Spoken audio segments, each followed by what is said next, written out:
Fl-isem tal-Missier u tal-Iben u tal-Ispiritu Santu, il-grazzja ta' Sidna Ġesu Kristu l-imħabba ta' Alla u l-għaqda fl-Ispiritu Santu tkun ma'kom il-koll.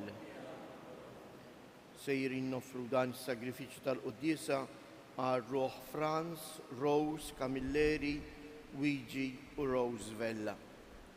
Ħuti ejjew narfu ħtijietna biex nitħejjew tajjeb ħalli nkunu nistgħu nieħdu sehem f'din l-ikla li l-Mulej ħejja għalina.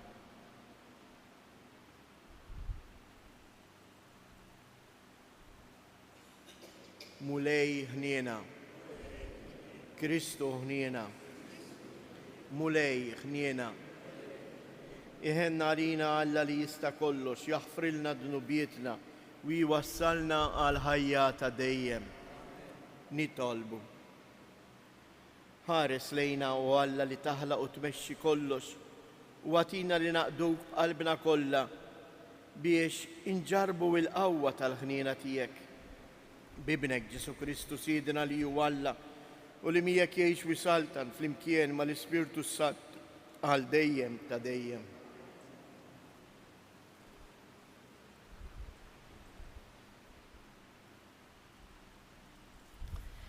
Qari mill-ewwel ittra ta' San Pawl Apostol lil Timotju. Għażiż, din hi kelma ta' min joqgħod fuqha. Min jixtieq ix-xogħol ta' isqof jixtieq xogħol sabiħ.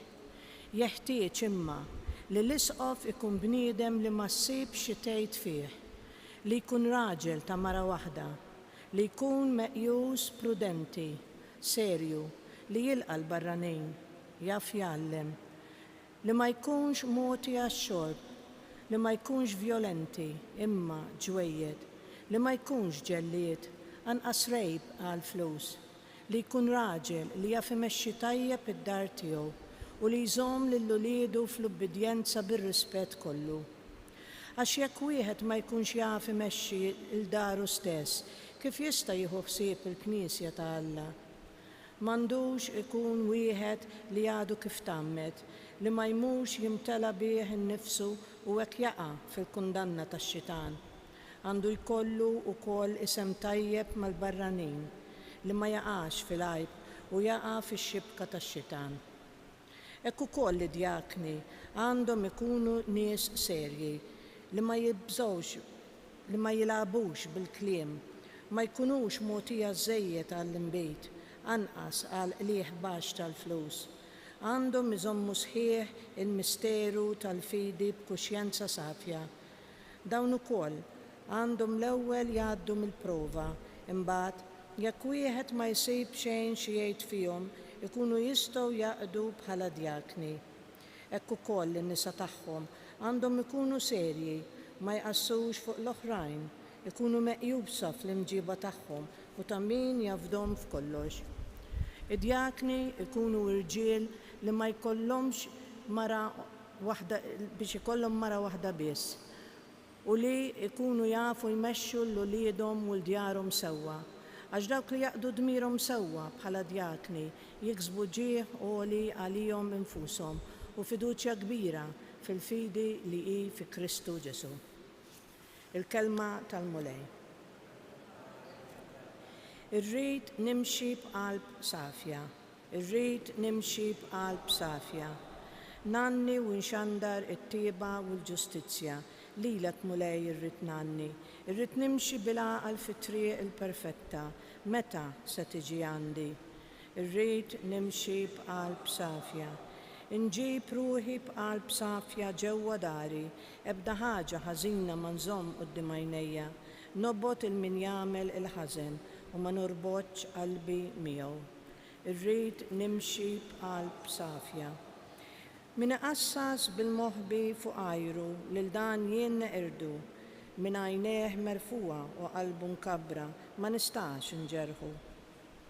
Irrid nimxi b'qalb safja. Inżomm għajnejja fuq it-twajbin tal-art biex dawn joqogħdu miegħi. Min jimxi fit-triq il-perfetta, dan hu li jaqdini. Irrid nimxi b'qalb safja. Alleluja, Alleluia, Alleluia. Profeta kbir għam fostna u għallazar il-poplu tiegħu. Alleluia.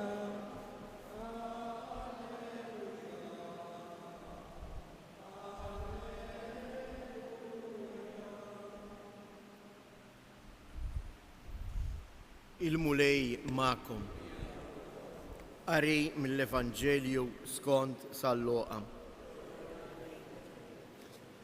F'dak iż-żmien Ġesu mar f'belt jisimha Najn u marru miegħu id-dixxiepli tiegħu u kottra kbira ta' nies. Kif wasal qrib il-bieb tal-belt, kienu qegħdin iġorru wieħed mejjed li jommu mara armla ma kellix ħliefu. Magħha kien hemm qatt ġmielu ta' nies mill-belt. Kif ra il-mulej tħassara u qalilha tibkix, resaq u mess it-tebut u dawk li kienu qegħdin jerfgħuh waqfu u qal: żagħżugħ, qiegħed ngħidlek qum. U l-mejjed qam bil-qiegħda u beda jitkellem u Ġesu taħ lill-ommu. In-nies kollha tkexkxu bil-biża' u bdew jgħidu glorja lill-Alla u jgħidu: profeta kbir qam fostna u Alla żar il-poplu tiegħu. U dan il-kliem li qal xteret mal-Lutija u dawk l-inħawi kollha.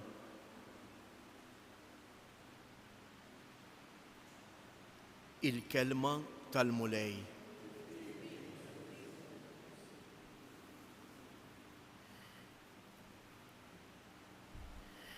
Il-Vanġelu tal-lum m'għandniex naqraw dan il-miraklu bħala xi ħaġa straordinarja, ma ninsewx li l-kelma miraklu tfisser sinjal. Mela b'dan li jagħmel Ġesu irid jgħidilna xi ħaġa oħra ferm ikbar. U x'inhu dak li jrid jgħidilna l-mulej Ġesu?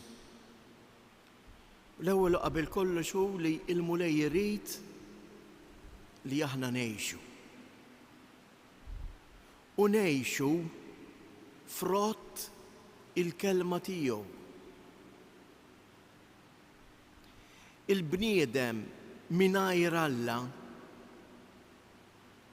huwa bħal dan iż-żagħżugħ mejjed bla ħajja. Imma hija l-kelma ta' Ġesu: żagħżugħ, qiegħed ngħidlek qum. Hu l-ħajja, għejx bil-kelma tiegħi. U dan huwa l-ewwel punt importanti għalina. Propju issa li qegħdin nibdew sena pastorali ġdida. Ejjew inħallu il-kelma tal-mulej tagħtina l-ħajja. Il-ħajja spiritwali. Ejjew nħallu il-mulej jurina imħabtu għax l-imħabba ta' Alla li lilna tatina il-ħajja, tmexxina, tinkoraġġina biex aħna wkoll inkunu persuni li jinwaslu il-ħajja, il-ferħ ilena. Tkun ħaj ma jfissirx li tkun qiegħed fuq saqajk u timxi u tiġri. Jista' jkollok ħafna enerġija, imma fil-fejk innifsek f'qalbek inti mejjed, inti vojt. U forsi ħafna ġiri dak li juri il-vojt li hemm fina, li nfittxu. Maħna kuntenti b'xejn, maħna kuntenti b'qatt, għax nfittxu lill-Alla, mhux lill-Alla, imma nfittxu dak li hu estern, dak li lili ma jaqtalix il-għaġġ. Ejjew nitolbu hekk il-mulej biex lilna wkoll jurina it-tieba tiegħu, l-imħabba tiegħu.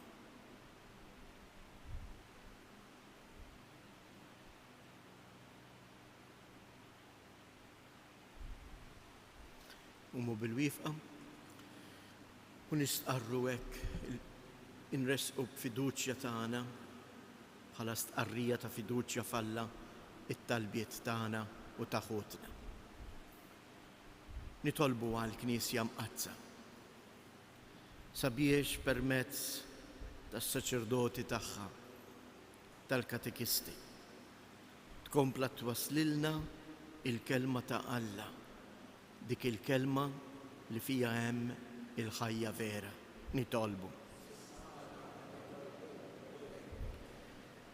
Nitolbu partikolarment għal persuni midruba fl-arar tal-Libja, kif ukoll dawk tat-terremot tal-Marokk, tant persuni li qegħdin ibatu l-inġustizzji biex isibu dinja li tgħinhom u l-kapijiet jaħdmu għal paċi vera.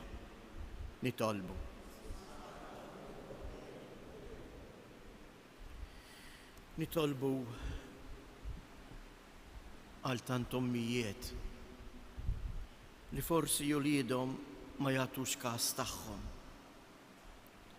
u għalhekk qed iġarbu wkoll din id-dieqa li ġarbet l-armla ta' Najm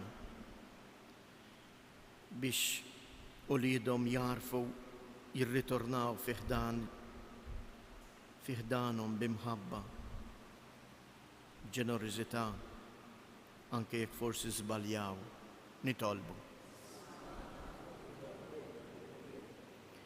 Nitolbu għalina l-koll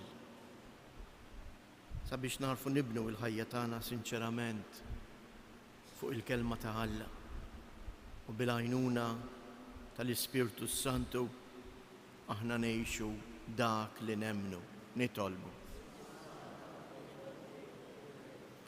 Minn dan is-santwarju għażiż ta' Ummuk Marija nitolbuk mulej tbierek u tqaddes il-familji tagħna. Għamel li huma jikbru f'imħabtek. Għati l-għajnuna lil morda u lil dawk il-persuni li jduru bihom. Nitolbu. Fiskiet inresqu it-talbiet tagħna.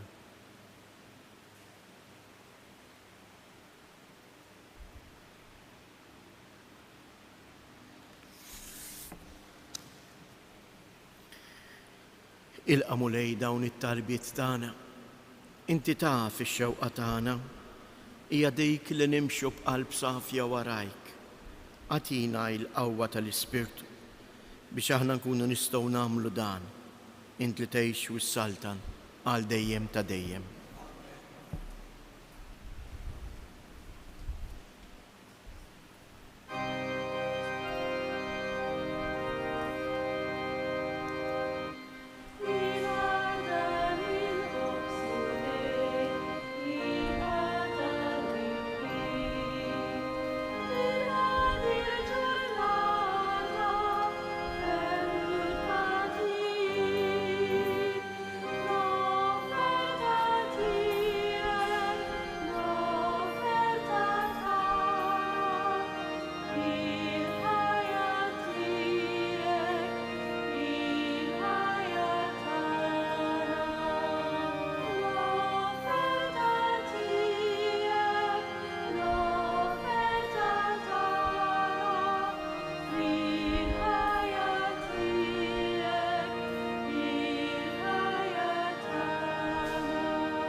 Nitolbu ħuti biex dan is-sagrifiċċju tiegħi u tagħkom ikun joġob lil Alla l-Missier li jista' kollox.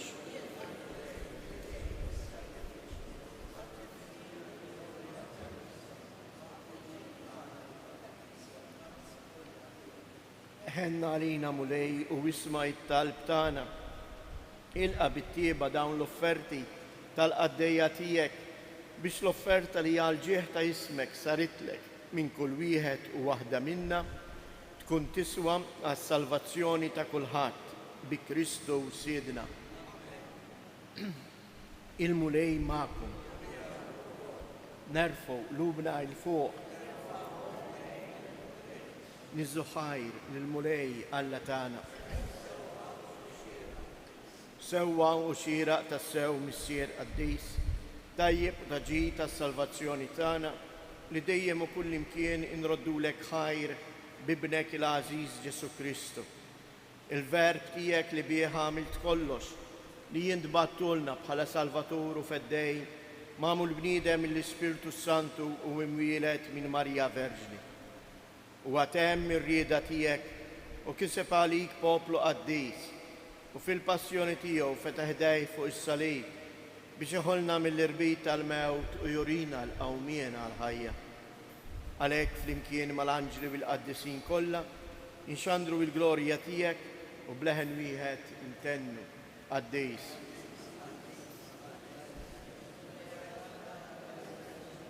Is-smewiet u l-art mimlija bil-glorja tiegħek. Osanna fl-ola tas-smewiet, imbierek minn ġej fisem il-mulej, osanna fil-oli tas-smewiet.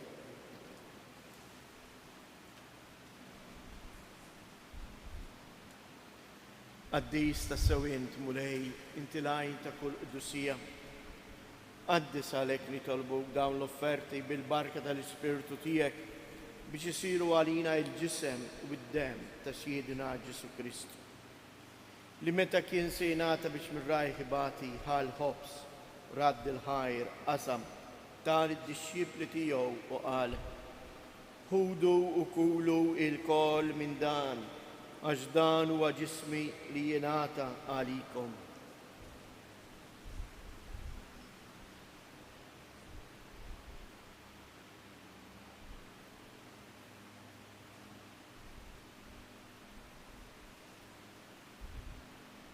Ekku koll wara li klaħa l-kalċi, reġa' radd il-ħajr, tar id-dixxipli tiegħu u qal: ħudu u jxorbu minnu il-koll, għax dan huwa l-kalċi ta' demmi tal-patt il-ġdid li jibqa' l dejjem.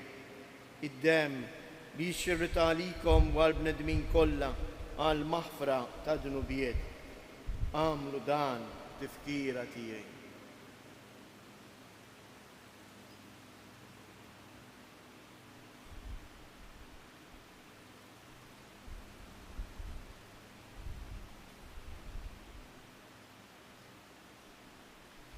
Danu il-misteru tal-fidi inħabbru l-mewt tiegħek mulej, inxandru bil-ferħ il-qawmien tiegħek, nistennewk sa ma tiġi fil-glorja. Għalhekk aħna u nagħmlu dan tifkira tal-mewt u l-qawmien ta' Sidina Ġesu Kristu, nofrulek mulej il-ħobs tal-ħajja u l-kalċej tas-salvazzjoni u inroddulek ħajr għaliex oġbok tilqana hawn quddiemek biex naqduk. U miċċo kontanna nitolbu lill-Ispirtu Santu jaqqadna f'ġisem wieħed lilna li nieħdu sem il-ġisem u d-dem ta' Kristu. Ftakar mulej fil-Knisja tiegħek imxerda mad-dinja kollha wettaqa' fl-imħabba flimkien mal-Papa Franġisku, mal-Isqof tagħna Anton, l-isqfijiet u l-ministri tiegħek kollha. Ftakar ukoll f'ħutna li raqdu bit-tama tal-qawmien. Ftakar fil-mejtin kollha, daħħalhom quddiemek fid-dawl tas-sebħ tiegħek. Ħenna għalina l-koll nitolbuk. Għati lilna wkoll il-wirt tal-ħajja ta' dejjem flimkien mal-Verġni Mqazza u Malla Marija, ma' San Ġusepp, l-Apostli u l-qaddisin kollha li jgħixu fil-ħbiberija tiegħek sa mill-bidu tad-dinja.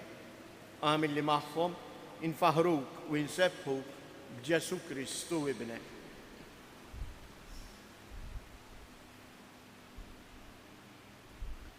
Bi Kristu, ma' Kristu u fi Kristu. Jingħata lilek għalla missier li tista' kollox flimkien mal-Ispirtu Santu kull ġieħ u glorja għal dejjem ta' dejjem. Ejjew nitolbu kif għallimna u ridna nagħmlu li bentalla għas-salvazzjoni tagħna. Missierna li inti fis-smawiet jitqaddes ismek, tiġi saltnati, ikun tritjent kif is-sema hekk fl-art.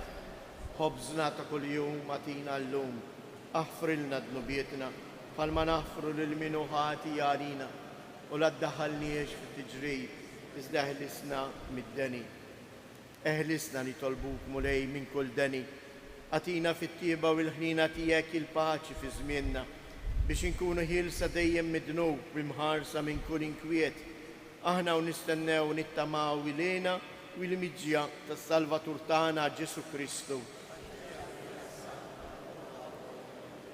Mulej Ġesu Kristu li jgħid lill-apostli tiegħek inħallilkom isliem, natikom isliem tiegħi la tħariex lejn dnubietna, iżda ħares lejn il-fidi tal-Knisja tiegħek. Għatija isliem u laqda li jien trid fija, int li tgħix wis-saltan għal dejjem ta' dejjem. Il-paċi tal-mulej tkun dejjem magħkom. Għatu l-paċi lil xulxin.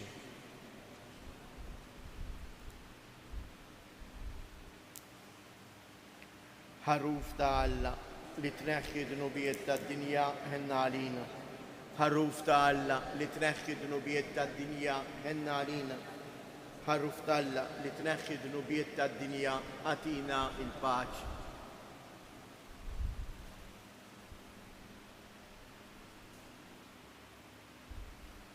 Danu il-ħaruf ta' Alla, danu li jneħħi dnubiet tad-dinja. Ħen dawk li huma mistiedna għall-ikla tal-ħaruf. Mulej mistoqlix, kol taħt is-saf tiegħi, iżdejt kelma waħda u ruħi tkun fejqa.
Nitolbu.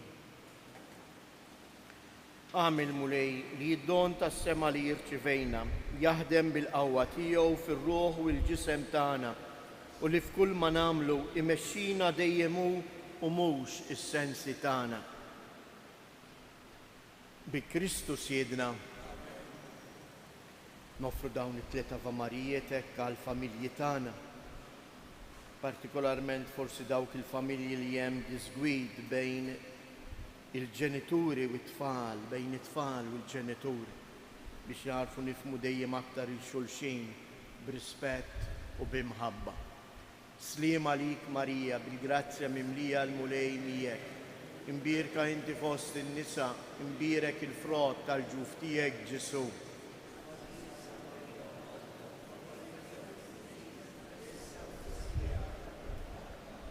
Sliem għalik Marija, bil-grazzja mimlija l-mulej miegħek. Imbierka inti fost in-nisa, imbierek il-frott tal-ġuf tiegħek Ġesu.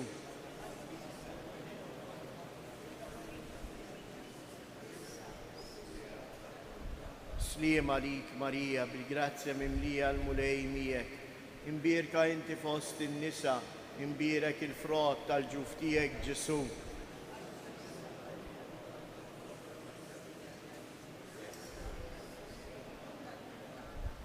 Madonna ta' Pinu, Sultana tal-familja, ħarstek fuqna dejjem żomm. Il-mulej ma'kom. Iberikkom Alla li jista' kollox, il-Missier, l-Iben u l-Ispirtu Santu. Morru u għejxu fil-paċi ta' Kristu.